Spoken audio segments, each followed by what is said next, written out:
We're counting down the 10 iconic tractors that changed how America farms. From steam-powered giants and kerosene pioneers to groundbreaking four-wheel drives, precision operator machines, and radical prototypes, each entry on this ranking forever reshaped farm power, traction, comfort, or productivity. Which game-changing iron horse made it to number 1? Let's kick off the countdown with number 10. At the dawn of the 20th century, the Case 150 steam traction engine thundered across American fields, setting a new standard for raw agricultural power. With a massive 150 horsepower locomotive-style boiler mounted on springs and a 500-gallon water tank, this machine could haul 50 bottom plows, tasks that left horse teams and earlier engines in the dust. Only 9 of these giants ever left the Case factory, each weighing over 37 tons and stretching more than 25 feet long. Crews of up to 6 worked non-stop to keep the firebox stoked with 1,200 pounds of coal and the tank topped off, often stopping every few hours for water. The Case 150 spectacle drew crowds, but its size and appetite for fuel and water exposed the limits of steam. No originals survive, but in 2018, a full-scale replica built by Corey Anderson reignited public wonder, proving that even a century later, the legend still inspires. Yet for all its might, the Case 150's logistical demands set the outer boundary for steam and opened the door for more practical power on the farm. In 1907, a new kind of power rolled onto American farms, the Hart-Parr 3060, a kerosene-fueled machine that promised to outlast and outwork the steam giants of the past. Its slow-revving, 2-cylinder engine delivered 30 horsepower at the drawbar and 60 at the belt, but what truly set it apart was its reliability. Farmers began calling it Old Reliable after seasons of steady work with fewer breakdowns and less fuss than any boiler could offer. Charles Hart and Charles Parr, the company's founders, didn't just sell a machine, they sold trust. Their advertising coined the word tractor, making the new technology less intimidating and more approachable for rural families used to horses, explosions, and steam mishaps. Farm diaries and period newspapers tell of operators running all day on a single tank of kerosene, with only 1 or 2 people needed instead of a full crew. The 3060's success proved that internal combustion wasn't just a novelty, it was the future, setting the stage for even greater traction and versatility in the decades ahead. In 1930, the Massey-Harris GP four-wheel drive tractor arrived with a different kind of promise, one built on traction and terrain, not just horsepower. Where earlier machines struggled on slopes and uneven ground, the GP's 4-driven wheels and independent wheel height let it climb hillsides and straddle crop rows with a stability that had never been seen before. Operators could adjust each wheel to match the contour of the land, making it possible to farm steep or irregular fields that had been left out of reach. The high ground clearance helped protect delicate crops, while the tight turning radius meant fewer missed spots and less wasted fuel. Farmers working the rolling wheat fields of the Midwest and Pacific Northwest found that the GP could hug a hillside without slipping, even when the soil turned slick after rain. Though only a few hundred units were built, the Massey GP set a precedent for what tractors could achieve beyond flat ground. Its legacy lives on in today's hillside combines and articulated four-wheel drive giants, but in 1930, it was the first to prove that more of the American landscape could be put under the plow. In 1947, a new kind of tractor rolled out of International Harvester's factories, one that would become a fixture on small farms and in rural memories across America. The Farmall Cub wasn't built for brute force or vast fields. Instead, its genius lay in its attention to the operator. The engine sat offset to the left, giving the driver a clear, direct view down the right side. This so-called cultivision layout let farmers watch every plant as they cultivated, nearly eliminating accidental crop damage. For vegetable growers and cotton planters, that sightline meant fewer missed weeds and straighter rows, even when working tight plots. The Cub's compact frame delivered approximately 10 horsepower, just enough for the tasks at hand. But its real innovation was ease of use. Touch control hydraulics put implement adjustments at the operator's fingertips. No more wrestling with levers or climbing off the seat to change depth. Raymond Loewy's design notes from the era show a focus on simplicity and comfort, making the Cub approachable for new users and even young family members learning to farm. Tens of thousands of Cubs found homes on small acreages, their red paint and offset stance becoming as familiar as the crops they tended. For many, the Farmall Cub was the first tractor they drove, a machine that made precision possible and workdays shorter. Its legacy endures in the way it put the operator first, proving that sometimes the greatest leap isn't in horsepower, but in how a tractor fits the hands and eyes of the person behind the wheel. In October 1959, a crowd gathered in West Allis, Wisconsin, expecting the usual roar and smoke of a tractor demonstration. Instead, the Allis-Chalmers fuel cell tractor crept forward almost silently, pulling a two-bottom plow through the field. At its heart, a stack of 1008 alkaline fuel cells fed by propane reformers powered a 20-horsepower electric motor, producing only water and carbon dioxide as exhaust. Engineers watched as the machine ran with barely a hum, no fumes, and no vibration, an experience so quiet that reporters described the scene as eerie for a working farm. The operator's controls were simple: a single lever adjusted speed, another reverse direction. Smithsonian records and company memos reveal that the tractor's efficiency doubled that of its diesel rivals, and its emissions were nearly zero. Yet the excitement faded as quickly as it had arrived. The cost of building and maintaining the fuel cell stack, along with the challenge of keeping cells clean from carbon fouling, meant the project was shelved before it could reach the market. Despite its short life, the Allis-Chalmers fuel cell tractor left a mark far beyond the farm. NASA engineers studied its technology for the Gemini and Apollo missions, adapting the alkaline stack design for spacecraft. Today, the original tractor sits quietly in the Smithsonian, a relic of a future that arrived decades too soon. Its influence lingers in every conversation about zero-emission farming and the search for cleaner power. In 1979, International Harvester took a gamble on a tractor that looked and steered like nothing else in the field.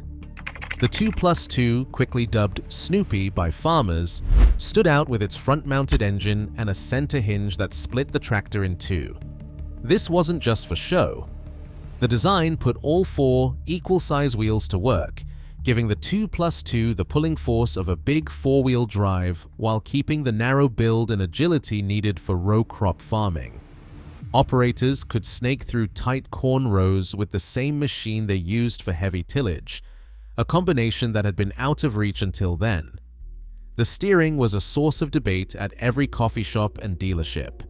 Instead of turning the front wheels, the entire tractor bent in the middle.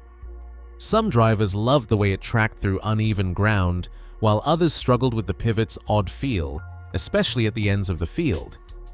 The unique geometry meant the 2+2 could handle muddy patches and soft soil better than most, but it also demanded a new approach to driving, a challenge for those used to rigid frames. The 2+2's looks and handling split opinions, but its influence ran deeper than first impressions. Mechanically, it bridged the gap between small, nimble row crop tractors and the brute strength of articulated four-wheel drives. Later generations of mid-size four-wheel drive machines borrowed from its layout, blending traction and maneuverability in ways that would become standard practice. While the 2+2 never dominated the sales charts, it forced the industry to rethink what a tractor could be, proving that sometimes a strange silhouette is the first sign of a new direction in farm technology. In 1960, John Deere unveiled the 8010, a massive articulated four-wheel drive tractor powered by a Detroit diesel 671 engine rated at 215 horsepower. With its equal-size wheels and articulated frame, the 8010 was designed to handle the toughest fieldwork on America's largest farms. Promising to pull heavy implements across acres that once demanded teams of smaller tractors. But the excitement didn't last. Within months, reports from the field told a different story. The 8010's transmission, a 9-speed unit borrowed from heavy trucks, couldn't handle the relentless loads of farm work. Under sustained plowing, the gearbox overheated, seals failed, and oil leaked onto the clutches. Farmers faced breakdowns in the middle of spring tillage, and frustration spread quickly. John Deere's response was swift and costly. Nearly every 8010 was recalled, loaded onto trucks, and shipped back to the factory. Dealer bulletins from that year describe a frantic effort. Transmissions swapped, clutches upgraded, and operator stations improved, all while trying to reassure customers who had invested heavily in the new technology. The company absorbed the expense, determined to restore trust. Out of this crisis came the 8020. Deere's engineers replaced the failed transmission with a new, purpose-built 8-speed gearbox, designed for the punishing demands of large-scale farming. Field tests confirmed the fix: no overheating, no oil-soaked clutches, no more mid-season breakdowns. The 8020 delivered the reliability and brute strength farmers needed, and its articulated four-wheel drive layout quickly became the blueprint for every high-horsepower tractor that followed. Only about 85 of the original 8010s were rebuilt as 8020s, but their influence far outweighed their numbers. The lessons learned about scale, traction, and the importance of getting the engineering right set the standard for modern big four-wheel drive tractors. The 8020's silhouette, with its jointed frame and towering stance, became a familiar sight on the Great Plains, a reminder that even the boldest ideas need a second draft before they can change the world. In the summer of 1947, a new tractor rolled out of Dearborn, Michigan, carrying a feature that would quietly reshape the entire farming landscape: the Ford 8N's 3-point hitch. Developed from Harry Ferguson's original system, this hitch allowed implements to be attached and removed in minutes. No wrenches or muscle required. For the first time, plows, mowers, cultivators, and more could be swapped by a single operator, safely and securely. The key was a pair of lower arms and a top link, forming a triangle that transferred weight and force directly to the tractor's rear axle. This setup didn't just make life easier, it let smaller tractors do the work of much larger machines, since the weight of the implement pressed the drive wheels into the soil for better traction. The 8N took the concept further by adding a selector lever that let farmers choose between draft control, ideal for plowing, and position control, which held tools at a fixed height for jobs like mowing or cultivating. This combination made the 8N a universal tool carrier, not just a plow puller. Over 524,000 units left the assembly line by 1952, making it the best-selling individual tractor model in North American history. Farm auctions and registry logs show 8Ns still at work. Generations later, their gray and red paint faded, but the hitch system unchanged. But the story behind the 8N's hitch is as dramatic as its impact. The handshake deal between Henry Ford and Harry Ferguson in 1938 had brought the original system to market. But by 1946, the partnership unraveled. Ford's engineers modified the hitch for the 8N, sparking a fierce legal battle. Ferguson sued for patent infringement, and after years in court, Ford agreed to a $9.25 million settlement in 1952. The outcome set a precedent. The 3-point hitch became an industry standard, adopted by nearly every major manufacturer. Today, the same basic design couples modern tractors to tools of every size, a silent handshake between machine and implement that still defines how America farms. On the northern plains of Montana in 1977, a machine rolled out of the Big Bud factory that would change the scale of American farming forever. The Big Bud. 16. Fee 747 stretched 27 feet from end to end, 14 feet tall at the cab, and tipped the scales at nearly 100,000 pounds, numbers that dwarfed anything else in the field.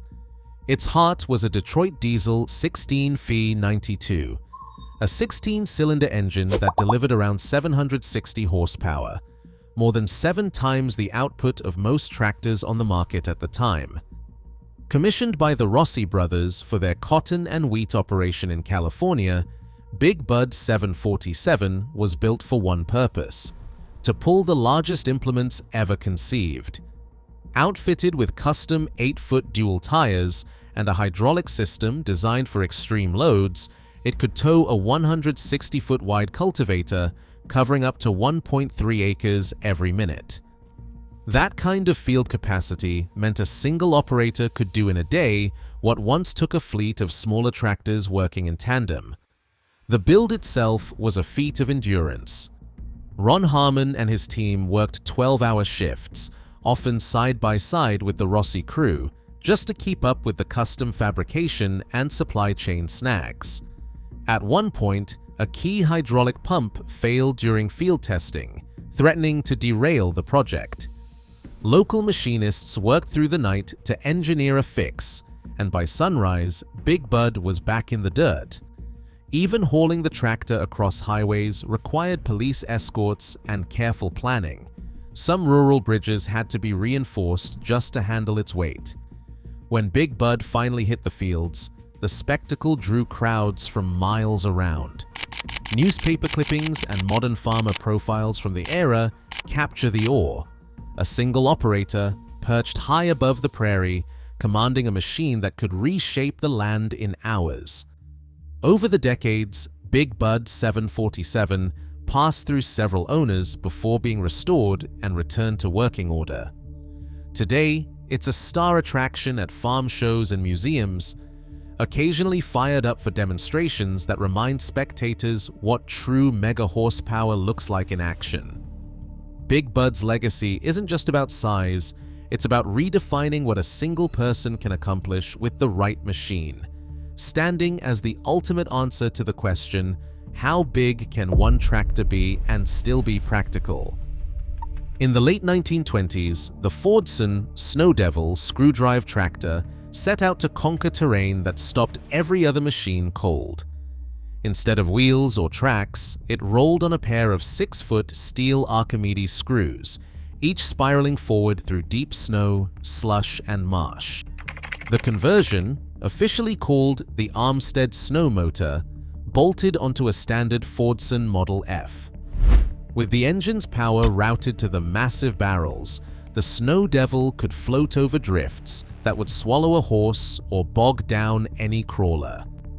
Period photographs and patent records from 1926 show both open and insulated cab versions, with at least one prototype outfitted for Arctic work.